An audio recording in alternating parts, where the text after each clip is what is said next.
Support చేయండి friends. అలాగే 10 మంది మిత్రులకు కూడా షేర్ చేయండి.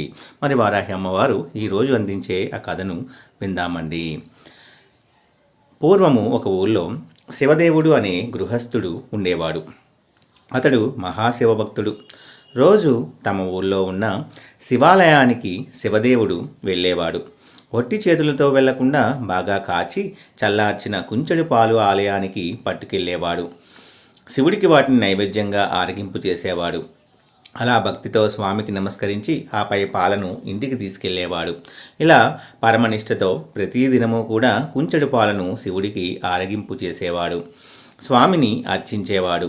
ఉన్నట్టుండి ఒకనాడు శివదేవుడికి భార్యతో కలిసి పొరుగురికి వెళ్ళవలసిన పని అనేది ఏర్పడింది. దాంతో తను నిష్టగా చేసే శివపూజ, శివుడికి పాలని నివేదించే పని ఎలాగా అని అతను ఆలోచించసాగాడు.